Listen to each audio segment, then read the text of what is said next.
Thank you so much, Christoph, and everyone else. Thank you so much for joining. It's a great pleasure to be speaking at this group. I hope everyone is staying safe and getting ready for a good holiday season. So let's get started. I want to talk about something that's been on my mind for a while, which is to really be successful in what we do. And a lot of us, do you come across an organization today that doesn't say that they are really agile? So agile development is on everybody's mind. Every single organization wants to claim that they are agile. When I go to companies, they often say, "Oh, Venkat, we want you to know that we are agile." And I always tell them, "I'm so glad we got that out of the way. Now let's talk about what you're really doing." Now, I want to first of all start by saying there are two words that I probably dislike the most in the world we live in today. And the first word I really cringe is the word called velocity. And the word velocity really makes me angry when I go to teams because they are so focused on how fast can we keep going, and we want to really approach the speed of madness. And they think that agile development is delivering everything quickly, and that's the most important thing. The second word I probably really hate is actually a two-word phrase, which is the Scrum Master. And I don't really know how we ended up being there. And when somebody comes to me and says, "I'm a Scrum Master," I always say, "I'm really sorry to hear it," because Scrum Master shouldn't be a position. It is a responsibility of somebody on the team to become the person who removes obstacles. And somehow we suddenly got together and made it into a title or a position somehow. Now, one of the things that really bothers me a lot is the agile development really efforts behind it was formulated up around one goal, which is delivering value continuously. That's what was really the motive. We want to be able to deliver value continuously. That is really the goal of agile development. But along the way, we forgot that. And what I say is a lot of organizations today do what is called agile by convenience.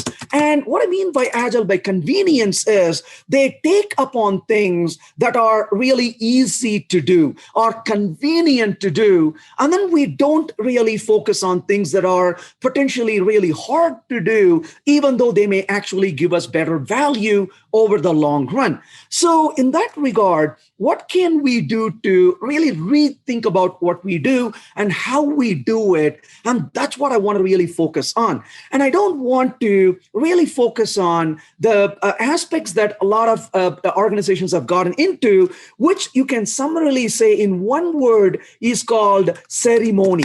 And humans tend to really enjoy ceremony. And ceremony, unfortunately, is not really a lot of fun.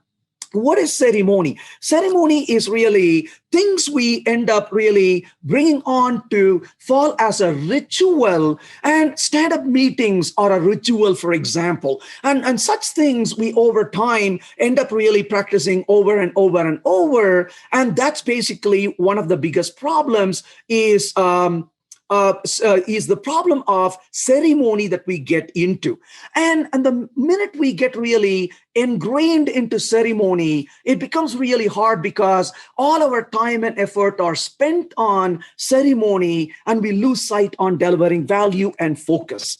So what is really agile development? And I want to get back to the basics of things so we can rethink about what we do and how we do it in our organizations. So to me, agile development is not about uncontrollable speed. That is not really the purpose of agile development or the objectives behind it. I talked about ceremony. I'm a huge fan of movies.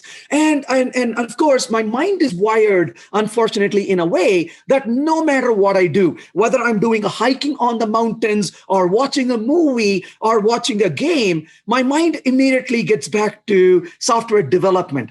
And one of the movies that I'm a huge fan of is the movie 10 Commandments. And in the movie 10 Commandments, Moses is taking the entire herd of people and is on this journey. And Moses is hearing voice from above up the mountain.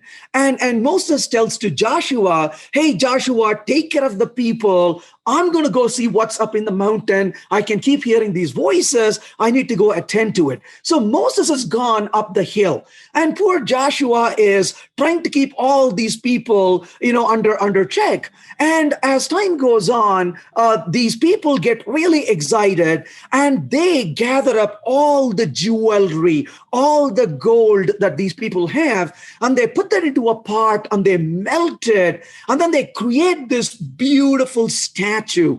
And once they create the statue, they're dancing around the statue and then having a great time enjoying themselves. And right about the time I pause the video of the movie, and I always say, that's Agile today, unfortunately. Well, the problem really is that we got together and we created these ceremonies and really get excited about the ceremony. Maybe that's your experience as well in organizations. You have seen Agile development is that we have all these rituals and ceremonies that we have to be part of every day. And in the process, we lost sight of why we actually started doing all of these things. So what is really Agile development? And I'm going to say Agile development is really two things for me. When you really look at the manifesto, Agile manifesto, they said, create working software, they said. And I think they really meant to add one word in it. And I'm going to add that word in here, and that is the relevant working software. And Agile development is all about, Agile is really about adaptive planning. And planning is extremely important. But what good are plans when they become obsolete the minute we create them? So it's really important for us to adapt the plan to match with the realities of the world we live in. So adaptive planning is extremely important when it comes to Agile development. And to achieve that, what we really want to do is feedback-driven development, and that is the next thing we want to really focus on, is to drive our development based on active feedback loops. Now, feedback comes from different forms of feedback, but the nice thing about feedback is it can help us to take course correction and make sure that we are heading in the right direction every step of the way. And the minute we deviate from that, it allows us to really course correct before we lose a lot of productivity and lose a lot of time as well. So these two are extremely important. But what about speed?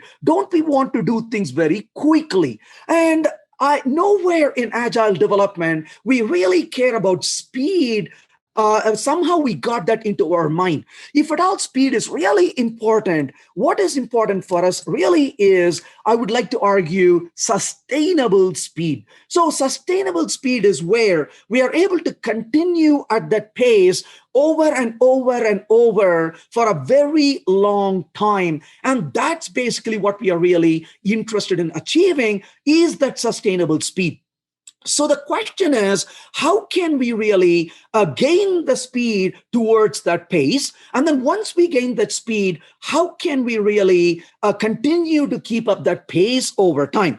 And that brings me back to that word that I don't like at all, which is the word velocity, if you think about it. Now, when teams talk about velocity and increasing velocity, what they are missing is that the goal is not to run really fast. The goal is to be able to develop something that is relevant and to be able to respond to change. So the speed of creation is not important. So the speed of creation is really not the goal. The real goal is the speed of, addressing or responding, maybe you could say, responding to change. That's what is really important. So, and these two, unfortunately, are not the same. You can create something really fast, but you may not be able to change it as fast as you can. So if you really care about speed in agile development, what you want to care about is not the speed of creation, but the speed of change is what you want to really focus on. And so to that regard, if you are on a project, you start out this project development, let's say, or you're in the beginning phases of the product development. If you show me a really good speed, I am worried, because if you're going really fast in the beginning, what does that mean? You're probably doing things that are easy. You're probably doing things that can be done quickly. But to me, the speed is not important in the beginning. I want the speed in the middle and in the end of development. So how quickly can you respond to change, especially towards the end of the product release, is more important to me than how fast you can go in the beginning. So I would rather you go slow in the beginning and gain speed as time goes on. And that is something I would really like to focus on. So as we go through some of these practices and discuss about it, I would like to hear your thoughts, your concerns, your opinions. Every single one of them is important. So please use the Q&A, post your questions, post your thoughts. If you agree with something or you see it, maybe you can put a note that you do see it or agree with it. Or if you don't agree with something, that's perfectly, absolutely fine as well. And I would love to hear that as well. So please do use a Q&A and post your questions or comments along the way and also in the end. So please don't hesitate. Try to make it as interactive as you can. I mentioned that one of the key things is feedback-driven development. Well, when I speak in person, often I can see the people in front of the room. I can see their faces. I can see their expressions. That's a feedback loop I thrive on as a speaker. Well, now, unfortunately, I'm speaking to a blank screen right now, which is incredibly difficult if all things considered. But if you post a question or a comment, that helps me to know that there actually are humans on the other side, and you're able to communicate. So please don't hesitate to put your thoughts, your questions. And if you find something funny, you can put a LOL, especially if you don't find it funny. That's when it's really important you laugh at that. Well, anyway, let's continue further. So when it comes to speed of development, how do we really gain speed?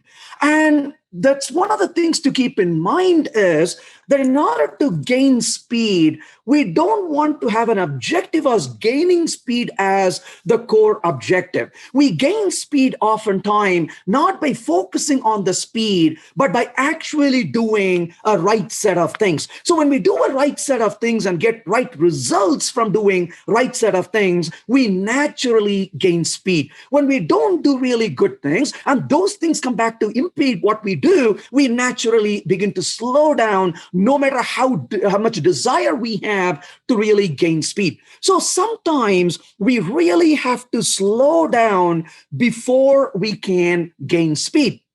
And if we don't slow down, that might not really help us in the long run to be able to gain speed. So slowing down now can help us to gain speed later. And when it comes to this, I want to think about two different things, if you will. One of them really is, in the long run, I want organizations to think about things between short-term versus long-term. And I always want to have discussions about short-term and long-term. Now, if you really think about it, there are things we need to do in the short term for us to survive. Like if I don't have a meal this morning, I'm going to get tired. I need to have proper sleep in the short term. Otherwise, I'm going to be tired and lose my health. But there are things I need to do in the long term as well. For example, exercising. Exercising today is not going to help me today, but it's going to help me in the long run. So essentially, there are things we have to do for the short term, and there are things we have to do for the long term as well. In a similar way, when it comes to application development, we also need to constantly thread between the short-term things and the long-term things, and we need to really not lose sight of long-term things. When it comes to gaining speed, we have to slow down sometimes to gain speed. Imagine for a minute that you are driving on the freeway and you are driving at 120 kilometers an hour.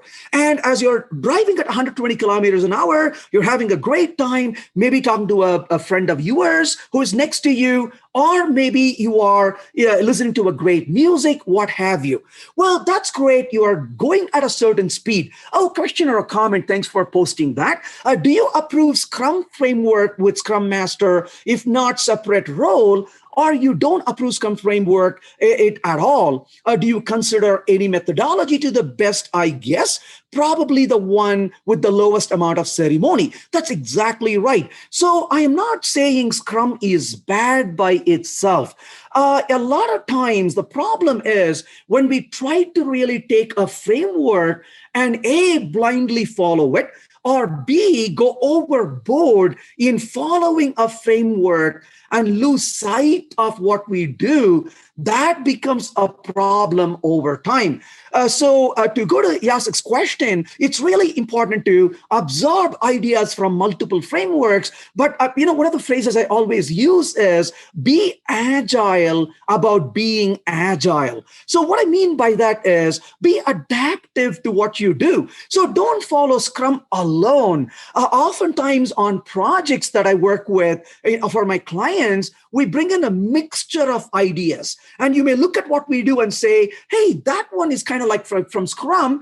Absolutely, there's nothing wrong with things from Scrum. We want to get benefit from them. But we would use a bit of Scrum, a bit of Kanban, a bit of XP, bit of whatever you can find. Bring the good ideas and create what gives you results. If something doesn't give you results, throw it away or refine it so that you can find why it doesn't give you results and then use it. So I'm not an advocate of using a particular framework. At the same time, I'm not also an advocate of rejecting ideas and frameworks. That's not my goal. My goal is to adapt a set of practices and get results out of them. That's what I would like to do, and not really blindly follow something or go overboard with it.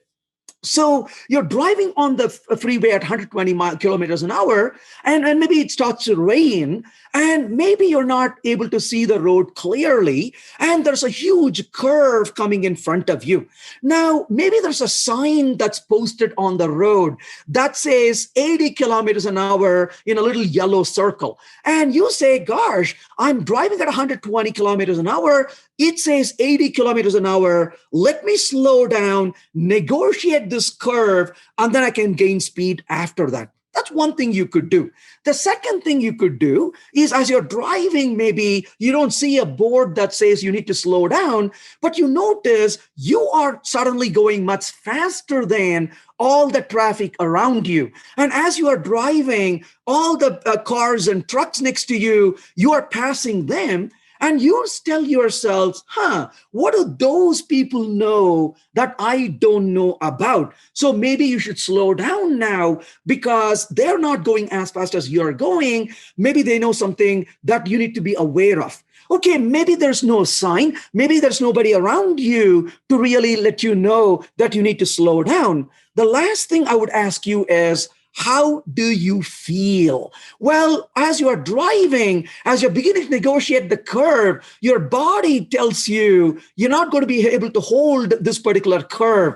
One of the life's lesson I've learned is this: when you and physics disagree, physics always wins. So I always slow down when my body says, hey, looks like I'm losing balance here. I'm going to slow down now.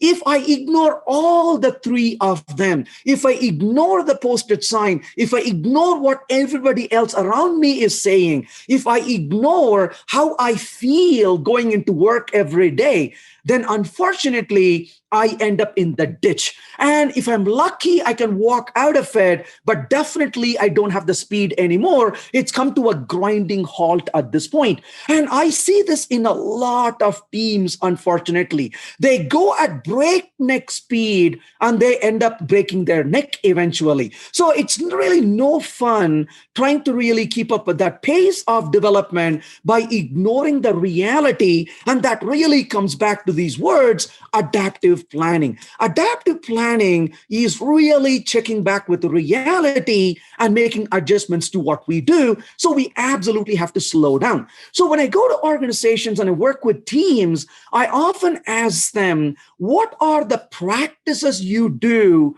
that will give you speed in the long run rather than in the short term? Now, if you really think about it, the word sprint is such a really bad word to use when it comes to continuous development, because a sprint really says go fast now, whereas you are probably in a marathon and not in a sprint in general.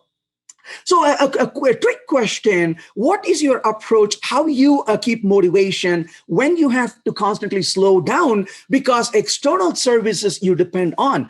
Well, so the motivation really is to achieve success, right? That is what we really are there for, to achieve success and deliver value to clients and customers. So to go back to Raphael's question, when I go to companies and when they tell me you will do these things, if I'm motivated by money, if I'm motivated by surviving on the current project, I would be driven by what they say. And when companies tell you, you will do this, that is called TDD, right? Well, no, not test-driven development. That stands for a threat-driven development. And we unfortunately fall into trap with this in organizations. We are in a threat-driven development, and we are threatened by them to say, you will do this. And oh my gosh, I got to release this at this pace.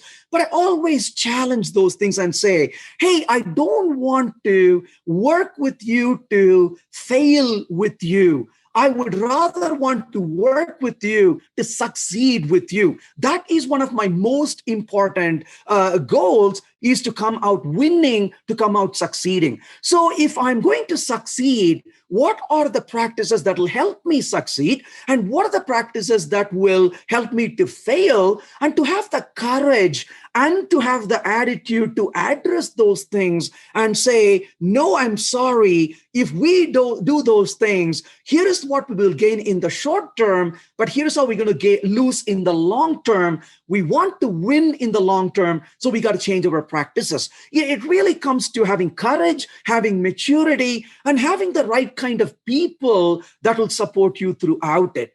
Thomas asked the question, what do you think about it? That frog time management technique, it tells to gain speed on beginning when you are productive. My question always is, if they are succeeding in the end, go with it. Now, Albert Einstein said the definition of insanity is to do the same thing over and over and expect a different result. That's what he said. So if these techniques are not working, and I've seen them not working in a lot of cases, then why would I want to spend more time and effort practicing those things instead of saying, hey, let's really focus on doing the right set of things to gain speed?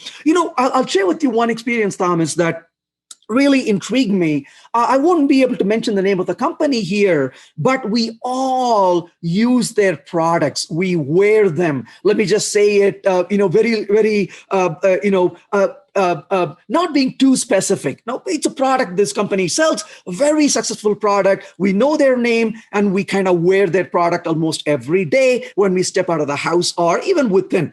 Now, I was talking to that company, and one of the developers in the company, he's been working in the company for 20 years. And we were talking about, good practices and technical practices. And this developer who has been there for 20 years, interrupted me and said, Venkat, you're missing one point you need to keep in mind, he said. And that is, he said, you need to, I've been here for 20 years, he said. And over the 20 years, you need to be aware that different managers come in and different managers go. So every 2 years, we have a different manager managing our product. And when a manager comes on board, they tell me what's important. They drive me fast towards doing it. And then over a 10-year period, our ability to respond to change has gone down so drastically. We are always putting fire out. We never have time to succeed at this point, and we are playing this catch-up game all the time.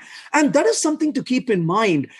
We really becomes hard for us over time to really be able to continue to develop towards success when we are driven by this. Let's do this for now. Let's do this for now. We need to have this balance between the short term and the long term. Otherwise, it becomes really incredibly hard for us to be able to work with it.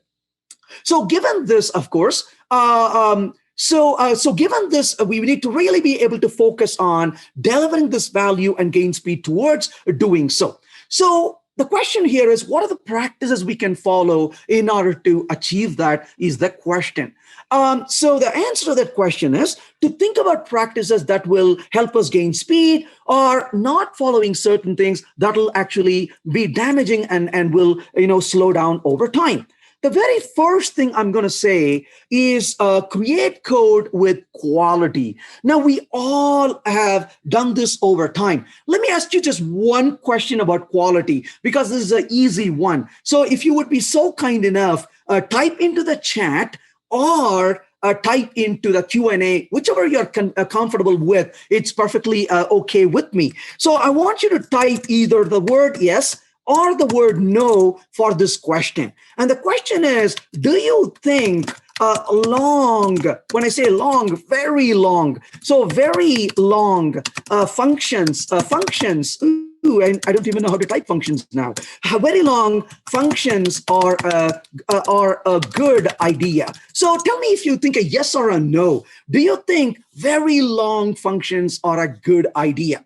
So you can tell me yes if you think it's a good idea, or no if you think it's not a good idea. You can put that on the, I keep seeing no right now, a nope, absolutely. We can definitely argue we will not agree that long functions are a good idea, right? And I like the word "it depends," right? Yeah, that's a answer of a consultant. You probably are a consultant like me. We never give straight answers. We say it depends. Yeah, probably not as well. Let me ask you a different question right now. So now again, a yes or no. Have you seen a long, again, very long functions at work? Maybe it's a current work or maybe a previous work if you don't want to put your current work in the spot. But have you seen long functions, very long functions at work? What is your answer? Again, a yes or a no? Yes, if you've seen long functions, and I see a yes already pop up right there. What about others? Have you seen long functions at work? Or you say, no, I have never seen a long function at work. Everybody writes really small functions. Unfortunately, yes, is even a better answer. I'm trying to forget. I love that answer. So now, that is exactly what I am coming to, is we all know what the right thing to do. And it says, I've tried to get a good scout. So you're essentially, the point really is that we all know what the right thing to do. And what do we learn from this? Knowing what is right is not the same as doing what is right. Now, I know nobody in this presentation wrote wrong functions, because you all said you don't believe long functions are a good idea. But there are other people in the company who don't believe that. And they keep writing long functions, and they make long functions longer every day. Now, what is the problem though? When you have a poor quality code, long functions, hard to understand variable names, poor abstraction, tight coupling, lack of cohesion, duplicated code everywhere, lack of automated testing, a lot of these things cause us to slow down over time, because the minute you open a source code to make a change to it, and you're like, oh my gosh, I don't understand what's going on, and you touch it, and it's really hard to put it back together to make it work. So the first and foremost, what I would like to do is to create code with really good quality. Now, we all can agree to this. It takes more time and more effort to create code with good quality. It is really, really easy to write bad code, but it takes a lot more effort and time to really write better quality code at the same time.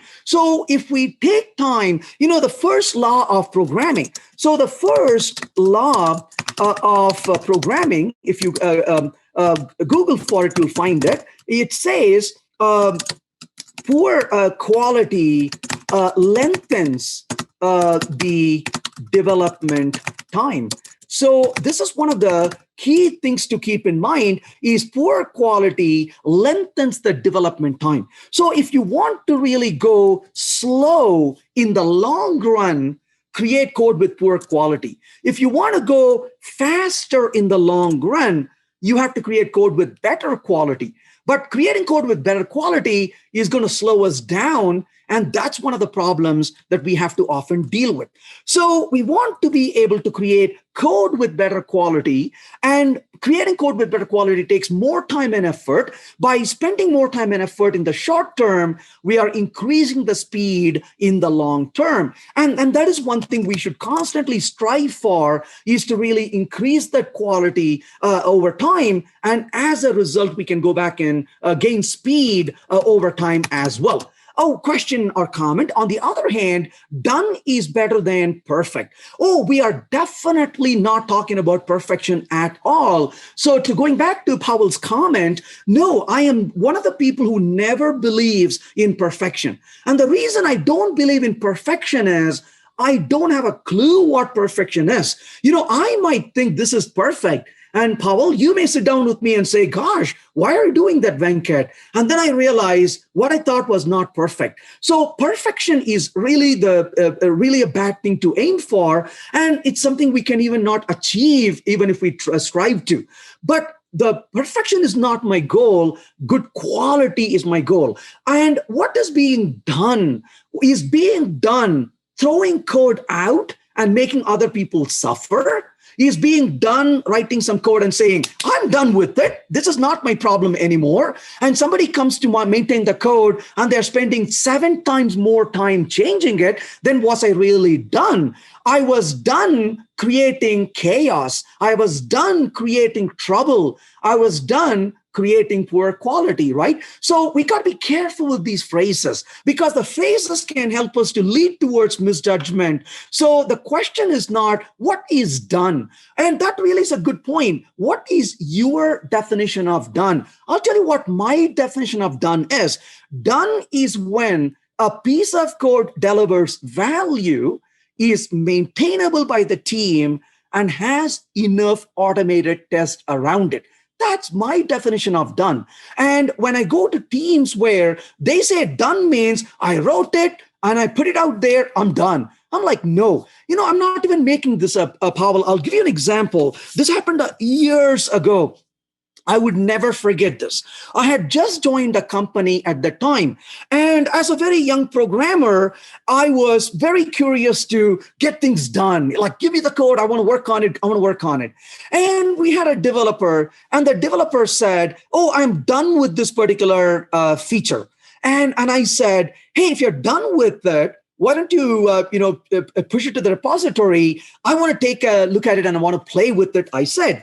And the developer said, yeah, maybe I'll give it to you tomorrow. And being a brat I said, well, why can't you give it to me now? If you're really done with it. And the developer said, no, I'll probably, check it in tomorrow. And I'm like forced again, why can't you give it to me now? And then finally, the developer broke down and said, well, when I said I'm done, what I meant was I've written some code. I still need to compile it. I still need to see if it's working. And that's when I realized the word done is such a misguided word. I used to work with people when they say they are done, the code is maintainable, the code has been reviewed, the code has a lot of tests. but that's not the definition a lot of other people use as well. So to me, that's what I would actually ask teams to do. Could you please provide me the definition of done? And I want to know what the definition of done is on the teams. I'm currently working with some teams right now, and that's one of the things I've been working on changing for them, is to create a better definition of done so we can agree upon what done actually means in our daily efforts. So we want to be able to create code with quality so we can gain speed in the long run. The next one is to really take the time to refactor continuously. And refactor continuously, why? Because we as humans are incapable of creating something correctly in the first try. This is impossible to do. We as humans can never create anything perfectly on the first try. We create something and we come back and improve it. And the reason is we learn a great deal when we create something. So it's not a destination to say you got a one chance to create it. We want to create it and we want to come back and improve it and incrementally get better at it as time goes on. So we want to refactor continuously. Now, one day I naively posted a tweet, and my tweet said, refactoring is but the second chance to improve the quality of code. And when I posted the tweet, I was immediately corrected. And the correction I received was this. So I said, refactoring is but the second chance to improve the quality of code. And Martin Fowler said, and third, and fourth, and the fifth, and the sixth, until the code is decommissioned. And that is so true if you really think about it, is that when it comes to refactoring, it's a continuous effort for us to improve the quality of code. It's not something we do once and be done with it. It is something we got to continuously improve as time goes on. And we want to really keep up with the change as time goes on. So we want to be able to refactor continuously. Now, if refactoring is not something we do, then we shy away from it and lose the opportunity for us to be able to come back and improve the quality of code. And that becomes really hard over time. So refactoring is part of development, part of agile development, if you will. That's something we should continuously do. Now, when it comes to refactoring, it is a skill. That's exactly what it is. Much like writing good quality code, refactoring is a skill as well. And if we don't take the time to really gain that skill, it becomes incredibly hard to get better at it. Now, one of the tenets of refactoring is we don't refactor the code and then create a mess where nothing will work until we put this back together. Refactoring has to be something we do incrementally. So refactoring has to be incremental, and at this end should keep the application deployable all the time. This is extremely important in my opinion. So if you're in the middle of refactoring code, you must be able to deploy the code right then. If somebody tells you, I am refactoring right now, nothing is going to compile until I finish this, they're not refactoring. They are not addressing refactoring the way they need to. So it's a skill we have to learn how to refactor the application in a way that it can be continuously deployable. Now, one of the really teach me how to do things I feel is really hard to do, or even I think it's impossible to do. One such effort for me was a beautiful book I want to refer to. And this book deserves much bigger attention than it is receiving, in my opinion. And that book is called Refactoring Databases. And it's a beautiful book. And I want to quickly bring that over here so you can take a look at it. And it's a book called Refactoring Databases by Scott Ambler and Pramod Chadalgay. And it's It's a really beautiful book that says even something as critical as a database, you can refactor incrementally while you keep your application releasable every single moment along the way. So techniques like that can completely change the way we view the world around us and the way we approach problem solving. So we want to be able to continuously refactor. But to me, the tenet really, when it comes to continuously refactoring code, is that I make the code releasable and deployable at all times along the way. And that is something we should strive to achieve every bit of the way. The next one, of course, is to spike to learn. Now, this is something that is intriguing me. I would go to some really amazing developers. And I love interacting with developers because it's a great learning experience. I can help them learn a few things, and I learn a great deal from working with them. And when I work with really good developers, I came across this pattern I saw over time. I would go to really good developers and I would tell them, hey, let's go implement that feature. And they would go off, and within a matter of hours or days, they'll come back and say, yep, it's done, it's working. The same exact developers, I would go to them and say, write test before you write the code. And they would look at me like I'm an idiot and say, what do you mean, write code, write test before writing code? And they would come to me and say, how could you write test before you write code? And I always was puzzled by it. Why is it that really good developers who are capable of writing code have such a hard time writing test before writing code? And this was serious because these are good developers. If they are not able to do, there's something wrong in not them, but in the approach we are taking. And then I realized something. So what is programming?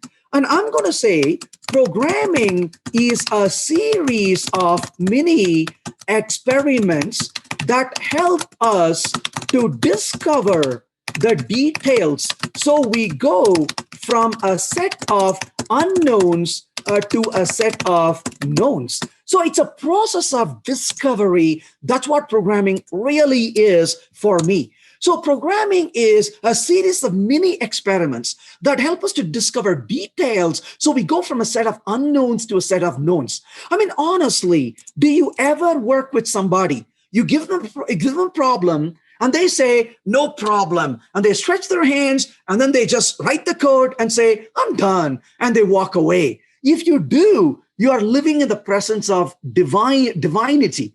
But that's not the way we write code. We're like, how does this work? What does this mean? Let me try this. Oh my gosh, it doesn't work. And you try to change something, and you are constantly trying to discover things. That's what programming really is we are constantly discovering things. And when I go to these brilliant programmers and I tell them, hey, you need to write test before you write the code, what I am telling them is, you cannot discover, you cannot experiment. You should know what you're doing, and you better write the test and write the code. And that's when they look at me like I'm an idiot. And they look at me and say, Venkat, what nonsense are you talking about? We cannot write tests. We don't even know what we are trying to write right now. And once that I realized it, I realized the flaw in our approach. So don't go from test to code, because we cannot go from test to code. We don't know what the code is, right? We don't have a clue what the code really is. So from the test, before you go to the code, do a spike to learn. So do active prototyping that is thrown away and not brought into production. And this, honestly, in all honesty, this is what I do when I do test-driven development. What I do is I spike to learn. So I say, look, I don't have a clue how I would implement this. So let me not force it on myself. But I'm not going to do that in production. Let me try to do this here on the side. Let me create a prototype. And once I create a prototype, throw it away. Don't bring that into production. Then test it first and write minimum code for it. So you want to incrementally write the code as you write the test. But by now, we have experimented with it and we have learned a few details about what the code is supposed to do and how one approach to do it. We may change our approach quite a bit. That's not a problem. We might be changing the algorithm a little bit. We may realize a better data structure can be used. That's all perfectly fine. But what we want to do continuously is learn and discover, then come back and write test and write code after that at that particular point. So we want to really take the time to spike, to learn, do active prototyping. Now, prototyping takes time, but the fact is when we do the prototyping, it gives us so much insight. Now it allows us to be able to write the test and then come back and write the code after that. That is really a very powerful approach to do. Then, of course, create and follow a culture of automated testing. And I want to underline the word culture in here. To me, automated testing is really about culture.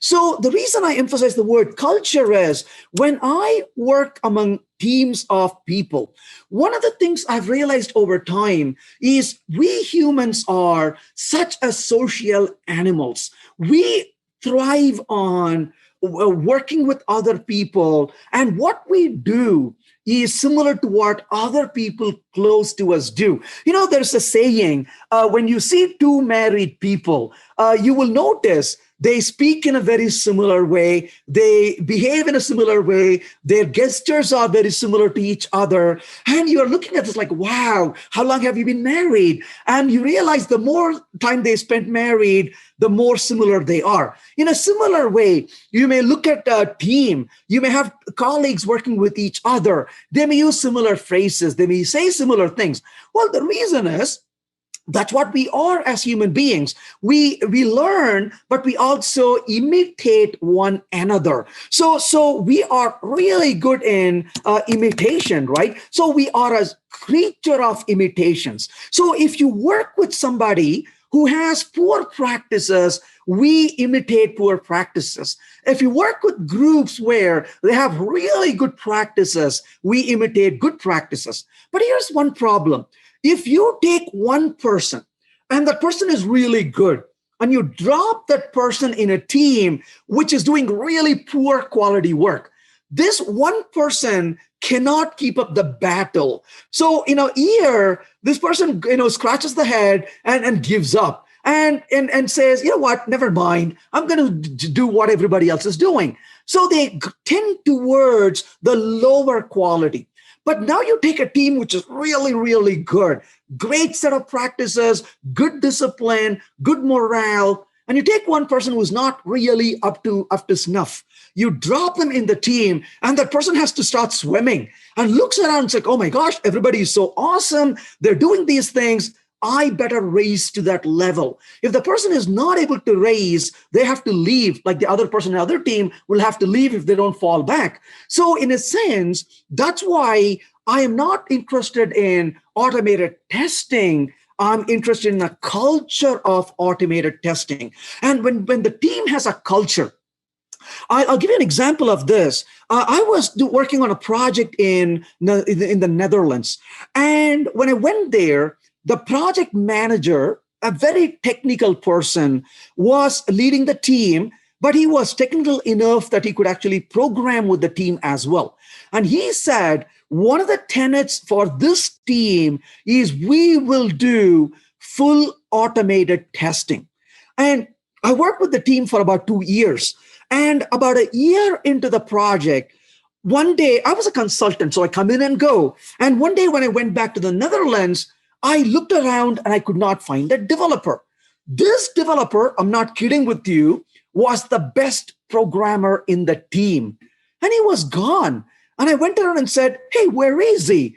And they said, well, he was let go. And I'm like, oh my gosh, why was he let go? He was the best programmer in the team.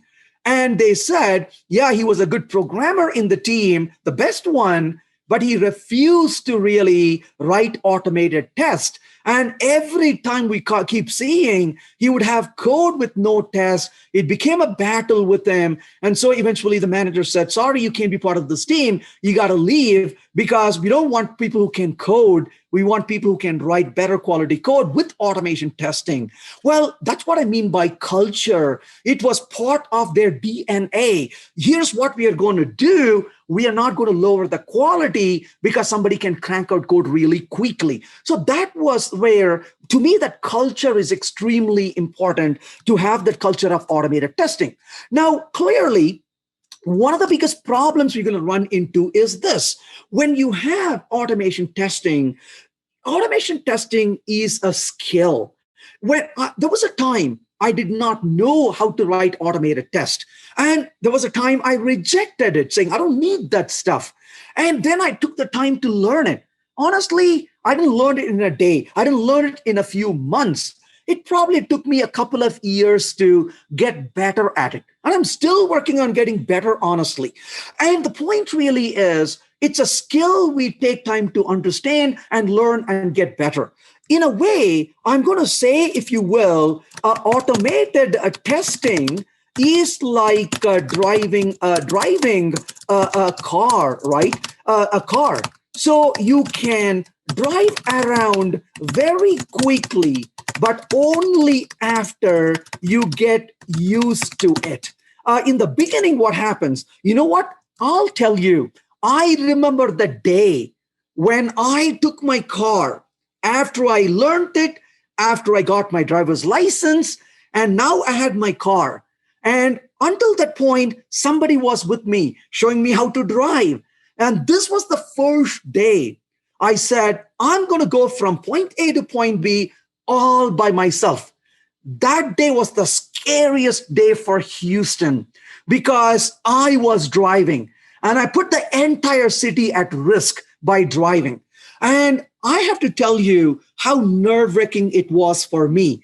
And I had to plan my route. It better not have a U-turn. It better not have a left turn because I'm still getting used to it. And I had to do so much planning. And I remember the early days of me driving car and to sit there and think about it. And then as time went on, I got better at it. Now I don't even think about it. I just go into the car, doing my business, talking to people. Whatever I do, I can drive away. But to get to that level of competency took a while. Now, on the same token, I also wanted to learn how to ride a motorbike. Well, thank goodness you say I didn't do it. Well, but I never was able to spend enough time learning to drive a motorcycle because I didn't have time for it. And somebody had to sit with me and teach me, and they didn't have time. I didn't have time. And years went by, and I never gained expertise in doing so. Well, but as human beings, we often invest our time in learning a motorbike or learning to drive a car. But when it comes to automated testing, what do? Here's the equivalent of what companies do. Your boss, maybe, or your manager or a colleague or a team leader comes to you and says, hey, do you know driving? You say, no, I've never driven. And they say, no problem. It's really easy. You can do it. Oh, by the way, here's the key. This is how companies ask us to learn automated testing. Isn't that really silly? It's like you go to somebody and say, do you know driving? No, I don't. It's very easy. Here's the car key. Go away. You'll be fine. But that's what we do for automated testing. We take developers and say, hey, we should do automated testing. Go ahead, do it. How do I do it? Here's a unit testing tool. You should be able to do it. Sorry, it's a skill. It takes time to really get better at it. And until we can get better at it, we're going to suck at it. And the productivity is going to go down before it can come back up. And that is something we need to invest in. Let me spend a minute on it because this is something really important for us to understand. And if we don't, we often give up on things. Why is it so hard to do things? If you think about time, if you will, on the x-axis. And imagine on the y-axis, this is productivity of a particular team or an individual. So on the y-axis is productivity, and how productive are you? On the x-axis is the time.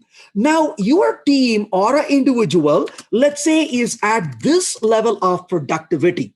And then you tell your team, if you bring in one practice, whether it's writing better quality code, writing automated tests, whatever that practice is, you're telling your team, if you use that practice, your productivity is going to be, after you use that practice, you're going to be at this level of productivity.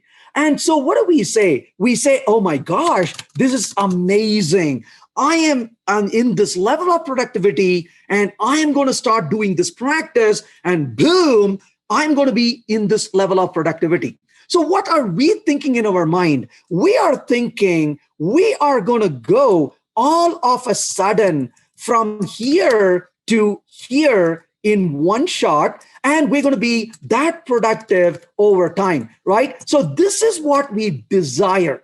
But what is the reality, unfortunately? Well, the reality is you start doing it, and all of a sudden, your team's productivity or your individual productivity, what happens to that? Well, that takes a turn, and all of a sudden, you are here.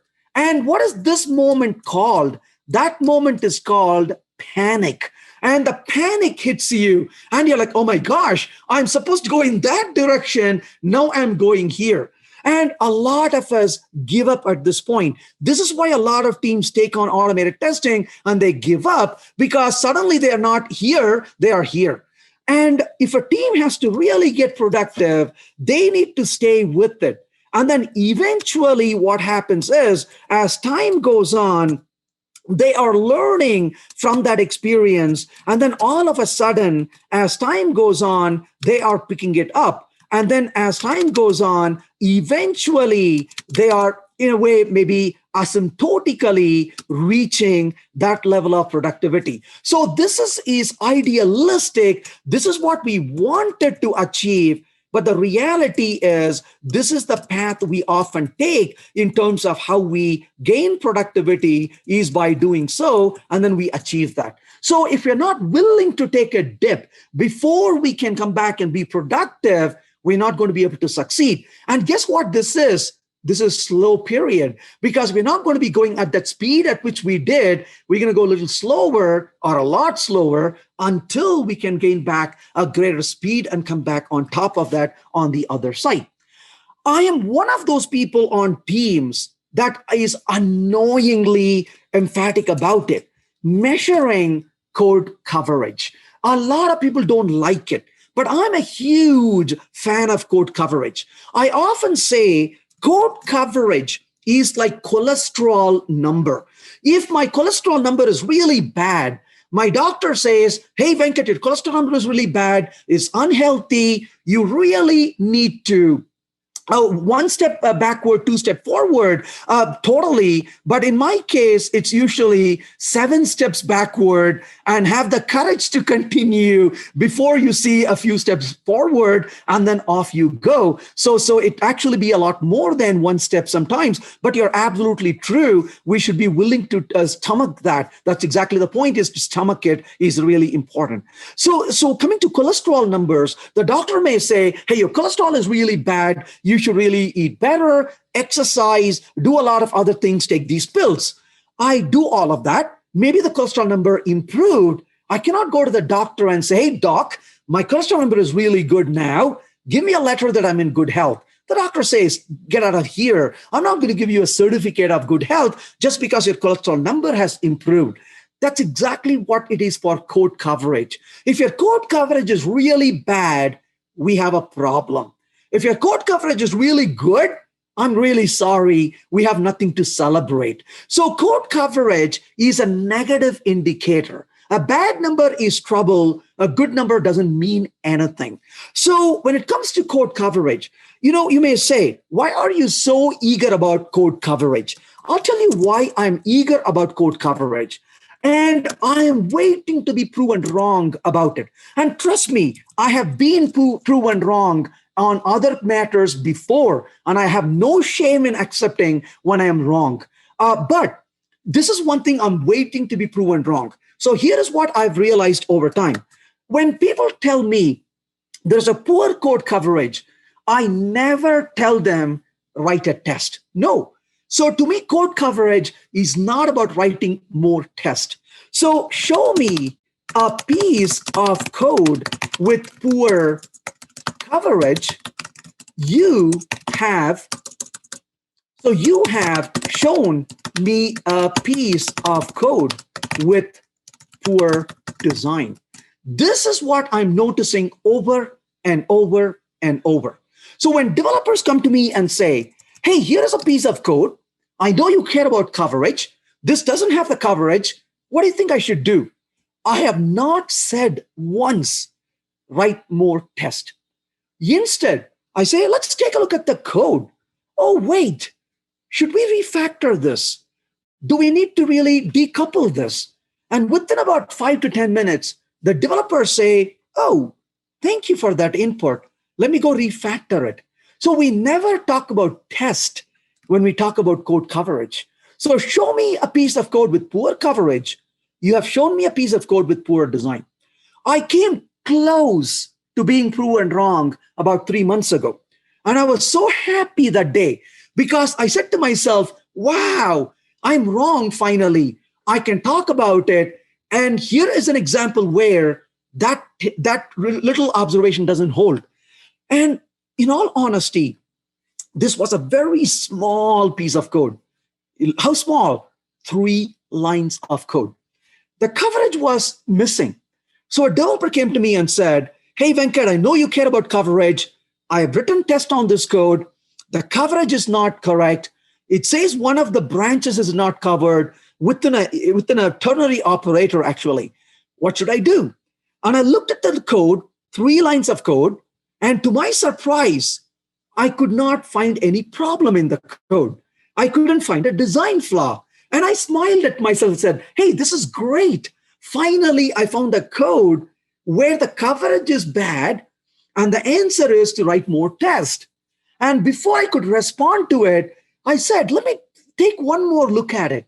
And when I looked at it one more time, I found there was a bug in the code. And I was blown away by it. It's like, whoa, that's a bug. And so there was a flaw in the code. And when I said, hey, what happens if the input is this? And the programmer is like, oops, I totally forgot about it. Of course, writes a test for that input, and the test failed and fixes the code, and the coverage was fine after that. So this was not a case of a missing test. It was a case of a bug in the code that was really manifesting itself as a coverage issue. So that's one of the reasons why I'm a huge fan of really measuring and improving the coverage of the code. Now, what should the coverage be? I always say, don't make the coverage any poorer than what it already is. A question, how do you approach refactoring code when there are not enough tests and it's hard to write them? Oh, totally. That's a great point. If we don't have enough tests, what you really want to do is you want to gain confidence that the refactoring actually works. You may not have enough unit test. You may not have enough automated test, but you should be able to come up with enough test scenarios at a very high level. For example, when I work with a piece of code that has absolutely no automated test, I would sit down and look at maybe a set of input and a set of output. And I would run the code many times, and I would give these input and notice what the output are. And I would measure these input and output. I would note down these inputs and output. And once I do, then I would refactor the code and make sure for the same input at a very high level, I get the same output. Ideally, I want unit tests. But realistically, like you pointed out, I cannot have unit tests, but I can have integration tests. I can have a high-level test where I can somehow see if given these sets of input, it gives me this set of output. So once I take a set of input and get a set of output, I will break the code and make sure that is failing. That gives me confidence that I am really having a good set of input and output mapping for the code I'm going to touch. Then I will put the code back, make sure it still works, then start refactoring it. So ideally, unit test is great, but where that's not possible, rely upon very high-level integration tests for that purpose. The next practice, which also takes time, but I really emphasize on doing, is code reviews. I cannot tell you how big a fan I am of code reviews. Now, to me, code reviews, I don't review code by bringing the team into a room. That's a disaster. You project the code on the screen and have everybody look at it. That's a disaster. It becomes political. People get angry at each other. It's a waste of time and effort. What we do is tactical code reviews. By tactical code review, what we mean is we review the code. One person writes the code, another person reviews it. Then the next time the person writes the code, and another person reviews it. There is nobody on the team who is so senior that their code will not be reviewed. No, everybody's code gets reviewed. And we rotate the review among developers. And we respect each other. We make suggestions and we move on. And ideally, if you have the ability to do pair programming, well, pair programming reduces the need for code reviews. But I want to emphasize one thing, though. If we do that, we actually rotate the pairing. We don't let two people pair for too long. By rotating the pairing, we can have that review going on continuously as well. And of course, develop collaboratively. I'm a big fan of collective ownership. Now, here's the deal. If you really think about it, if I ask Joseph to write code for one thing every day, and Sarah writes code for something every day, after 3 months, Joseph is super fast and Sarah is super fast because they keep working on one thing every single day. And one day, Joseph quits. Now what happens? This is called a truck factor. So what's a truck factor? The truck factor is a number of people on your team who should be run over by a truck for the project to fail. Well, unfortunately, if Joseph quits, nobody can maintain the code because nobody understands Joseph's code. So this is really high productivity, comes to a grinding halt when one person in the team leaves. By collective ownership, Joseph modifies code that Sarah wrote and Joseph writes. Sarah modifies code that Joseph writes and Sarah writes. And Paul modifies both the code and we rotate the code among team. We are going to be slow in the beginning because I am not really honing my skill on one narrow area. I diversify my knowledge portfolio. I'm not at my peak of productivity. But as time goes on, I am increasing my productivity. I may not be at the peak where I do only one thing. So maybe I'm not there, but I'm here. But the beauty is if a person quits from my team, my productivity of my team is still at the same level rather than go down drastically. And one other comment here, and based on recording, I created one simple task. Then I was able to start a refactoring. Awesome. So essentially, this is basically the whole idea is that you are able to maintain a productivity. My goal is not to be super productive for some time and all the way down afterwards. You don't want to be at the extremes. It's okay to be right in the a little bit below above average productivity, but continuously able to maintain. So here is my team's productivity. Oh, one team member quits. What's your productivity? Hey, still the same. We are able to maintain it over time. We're not here, and then we come down here until we get back, eventually dragging our feet over. We're going to be at a really good productivity over time. We want to maintain that productivity consistently as time goes on. So collaborative, collective ownership is something really, really important. And the last thing I'll emphasize is automate deployment. I'll be honest about it. This is easy to say. It takes a lot of effort to do. It again comes to the culture, discipline, practice. But I'll share with you a bit of a heartbreak for myself. I was in Europe I was just about taking a flight. I am in the airport, and it's going to be a 9.5 to 10 hour flight. When I received an email saying something went wrong in production, and I am looking at it, the server had come down, and I had automated a lot of stuff, but there was one step I did not automate. Why? Because I was stupid. I said to myself, I don't need to automate that step. I can always restart it. And that day, fateful day, as the flight was about to take off, the server went down, it restarted, but the services did not start up. I tell you, that flight was the longest flight I had. I kept kicking myself and beating myself in my head how silly I was. And that night, after I came back, I spent my time and I automated that one step. It was the last step that was needed, but I learned my lesson the hard way. So I would say if you really want productivity, we need to learn how to automate deployment.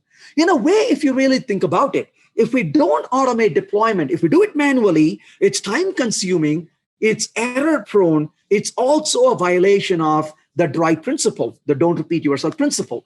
But it's again a skill. Every one of these things I talked about are really skills. And every one of us can learn that. But as we all know, every single skill takes time to learn and takes time to get better. But once we become skillful, we are more productive. But until that point, we need to really stomach that burden of lower productivity and coming back up. So to summarize what we talked about, we do have to slow down sometimes in order to gain speed. If we are not willing to slow down, we will not be able to gain that speed, but also we will get to the point where we're going to drastically slow down. So like I mentioned earlier, I care a lot about not only just the short term, I care about the long term as well. I don't want to be successful in the short term. I want to be successful both in the short term and in the long term. And so I would sit back with teams and ask them, what is their definition of done? What is their definition of success? What is their goal? That's what I would really like them to ask. So that's basically what I would like to do, is to take the time to slow down so that we can actually gain speed in the long run. Well, that's all I have. I'll be delighted to answer your questions, hear your thoughts, any questions, any comments. You can either post them on the chat or you can post them on the Q&A. You're most welcome to post them in either of those places. Well, maybe it's better to find a better organization. I could not agree more, because to me, culture is extremely important. I will work in organizations, but as long as I feel there is a hope to make change, the hope to get things better. If there is no hope at all to make things better, we need to go find places where we can be part of what is successful and we can grow, rather than be in a place where there is no hope of succeeding ever. So sometimes that's the answer, is to find a better place to work, but not until we make sure that we have no chance of making an improvement or change. I think that's still important to be able to do, I think. So the question here is, what if an organization currently working badly, not agile, without code reviews, automated test, because business considers it a waste of time? How to convince business that about your truths and convince that it'll pay in the long perspective? One of the ways to really help them see is, if you go to so one of the tenets I follow, Arthur, is I don't go to business and tell them they need to do code review. I don't tell them they need refactoring, because these things don't mean anything to business. We need to talk to business in words they understand. What do business understand? Business understand money. Business understand. Oh, there you go. Business understand. You and I said that at the same exact time. It's kind of scary, right? Business understand money. Business understand time. Business understand effort. Business understand staying relevant and competitive. So if you're able to show how the lack of Okay, let's step back for a minute, right? I'll give a silly example. If I don't brush my teeth, if I don't brush my teeth, I don't shower properly. What is the effect of it? The effect of it is I smell a little bit. Okay, maybe a lot. Maybe people don't sit near me. But more important, I end up in a hospital. And if I end up in a hospital, I'm going to be spending more on medical bill. I cannot go to work. My income is affected. So you may say, Venkat, you don't want to be in the hospital because you're going to lose productivity. It's going to cost you time and money. You better brush every day and shower and keep yourself hygienic. So notice hygiene is a practice, but the effect is money and time and work. That's exactly what we want to do. So don't tell your team, don't tell your business you want to do this. Instead, you point to them, hey, look at what we are doing. Here's the cost of fixing bugs. Here's the cost of releasing and making changes.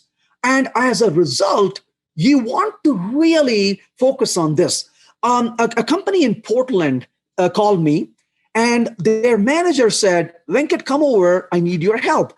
And I went there, and the manager is telling me, here's the problem. My team cannot tell me when they can give me a stable release. I'm not kidding. This is the exact call he made to me. He said, my team cannot tell me when they can make a stable release. They take bugs, they fix the bugs, and now my testers find more bugs. They fix those bugs, they find more bugs. I am in trouble. And this is the manager saying, I'm in trouble. My upper management is squeezing me. They want to know when I can release, and my team is not able to tell me. Help, what do I do? And when I went there, I said, now you identified a problem. Your problem is you're not able to estimate your release. You're not able to give a stable release. Now your team has zero quality, has no automated test. They have absolutely no discipline. How could you achieve results without changing what they do?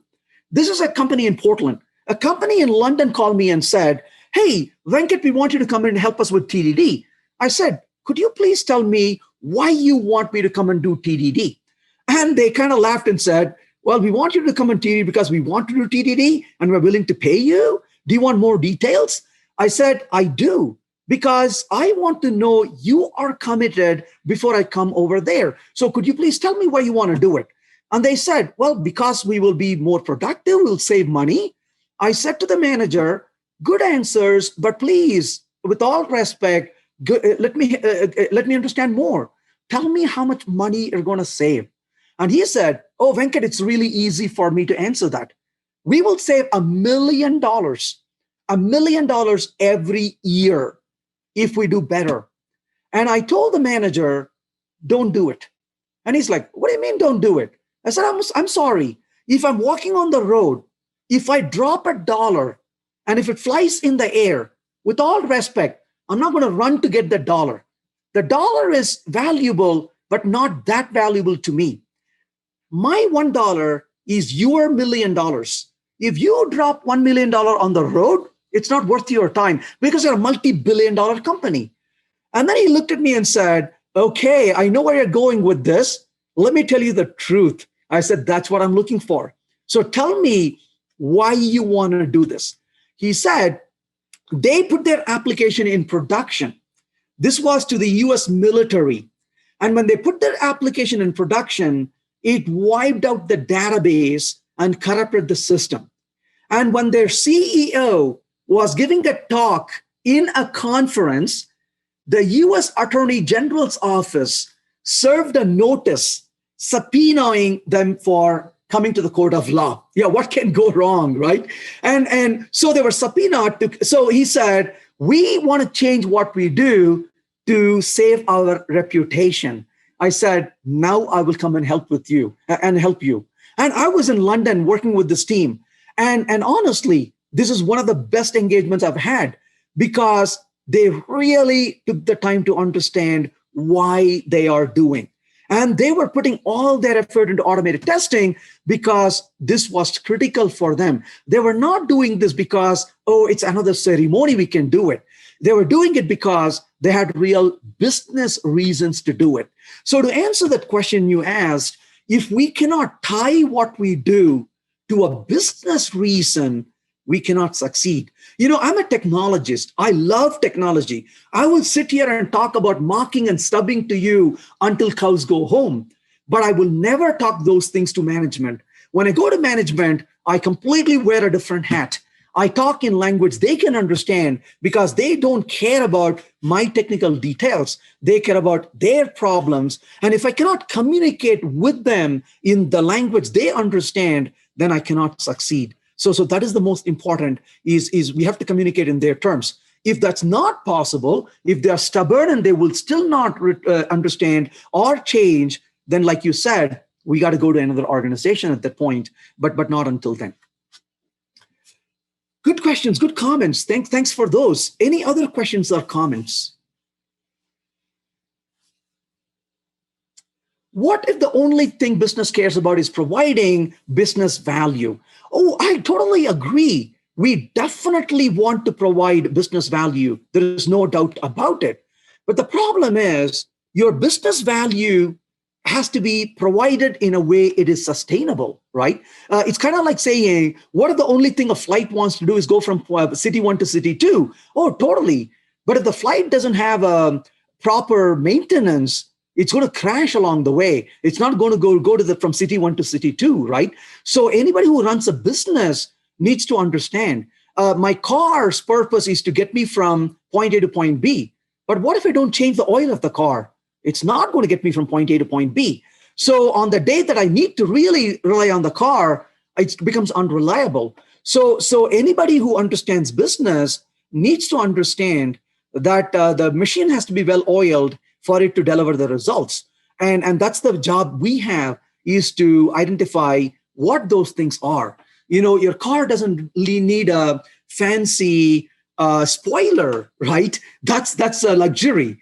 But it better have a new oil replaced every few kilometers and every few months. So that's the job we have, right? To tell the business, you want the car to be driven, you need to not have a better spoiler on the wheels, but you need to have oil changed regularly. And that's our responsibility to convince them what those things are that will lubricate and give them the results to get to the destination properly. So we cannot get one set of results by ignoring a set of practices that are really needed to achieve that goal. That's our responsibility to convey that to them and identify and deliver. In a lot of ways, this is one of the professional responsibility of us, the developers, right? Because what is the difference between an amateur and a professional?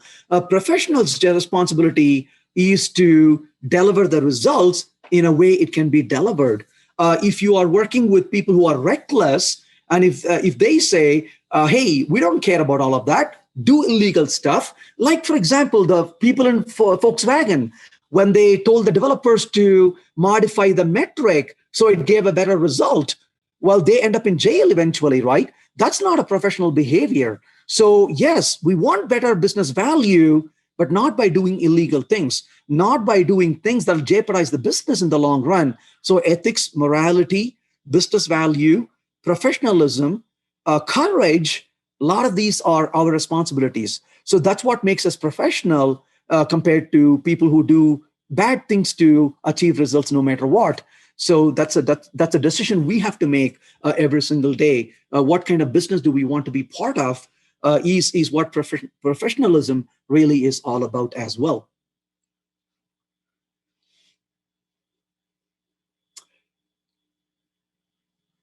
So why no mention about manifesto of software craftsmanship? Oh, absolutely. Manifestos are really important, but manifestos are beginning, not the end. Manifestos are not the day-to-day activity, right? Manifestos are kind of a guiding force. They say, hey, here are the core values. But what we do every single day is what really matters to us. So we need to really practice those and get better. So yeah, manifestos are great to have as a discussion point, but we need to really get down to the day-to-day details and the practices much beyond that in general. Okay, so are there any more questions to Venkat? In general, I would like to thank you very much for the presentation, for your time. I think that this subject is really important, and it's like Agile Manifesto, and those practices aren't new, right? Because it's like 20 years right now. And still, it's a surprise, I think, for most of the developers that those practices aren't practiced all the time everywhere, right? So I think that people are still discovering, oh, wow, it's something new to me, right? So it's really important piece of knowledge. And thank you for the presentation. And I can see one additional question. Yeah. So question is, do you use excuse me, time management techniques at work? Honestly, I don't. And a lot of times people are surprised about this. People talk about Pomodoro techniques. People talk about so many techniques, and I want to be very respectful of that. I'm not saying those are not good or they shouldn't use it. It's very important for people to use what they want to use. But personally, I don't use any of them at all. The reason for that is a couple of things. I am generally extremely uni-focused. This may come as a surprise to a lot of people because I don't even know how many jobs I have, honestly. So I'm a faculty of computer science. I do consulting in the industry. I do training. I write books. I speak in a lot of user groups. I speak in conferences. So I probably have about 7, if not 8 different jobs I do. However, one of the things I practice, I do have 2 wonderful children and a wife as well. Thanks for reminding me of that, Christoph. And then my children are a bit grown up now. And when they were much younger, my wife did most of the family affairs than I did. This is an area where I would say, don't take my advice. But one of the things I have really well is really I'm very, very, very uni-focused. So when I take, the word I want to use is compartmentalization. Compartmentalization is a very important technique. Maybe that's a technique I should mention. So to me, compartmentalization is a couple of things I do to get better. One is I decide that between this time and this time, I'm going to work on this one. And I don't work on anything else at that time. I normally start my day, I go through and answer emails. And once I do, I don't check my emails during the day for a long time. I may check my email during lunch a little bit. Maybe I'll check my email 2 hours or 3 hours later. But when I start on a task, I don't check my email. I don't check Twitter. I don't use Facebook at all. So yeah, absolutely, right? You time box your effort and say, between this time and this time, I'm not going to do anything else but focus on this one task. The other thing I do, and I'm not even kidding, this I do a lot, is on my phone, you can see that I have a lot of these alarms that I've set. The reason is very simple. Our time is extremely valuable. So when I focus on something, I don't want distraction, because if I get distracted, it takes more time to get back into the flow. So for example, right, for this presentation, I need to be signing up at 10 a.m. So which means I got to get ready for it. Well, 10 a.m. my time. So 9:50 a.m., an alarm goes off. So until 9:50, I don't have to worry about it. I can focus on the code. I can focus on the reading. I can focus on whatever I'm doing. At 9:50, the alarm goes off. I say, time for me to go to this meeting. And chop, I close that and move on. Same thing, I have an alarm set for my next meeting. And that's what I do when I'm in airports also, honestly. If my flight boarding is at, let's say, 11:15 a.m., I'll set my alarm for 11:10 a.m., and I'll be in the lounge or in the airport area. I'll be working on my code. And when the alarm goes off, I can go take care of it. So to have that focus, is extremely critical, I think. And over the years, I've kind of developed, it was incremental approach, but very little bit by little bit, I've developed the ability to be very focused intensely for however long. I typically can work maybe about 12 to 14 hours nonstop with focus, mainly because I've kind of trained myself to do it. So I'm extremely uni-focused. I would say that's probably the only technique is the uni-focus and avoid distractions.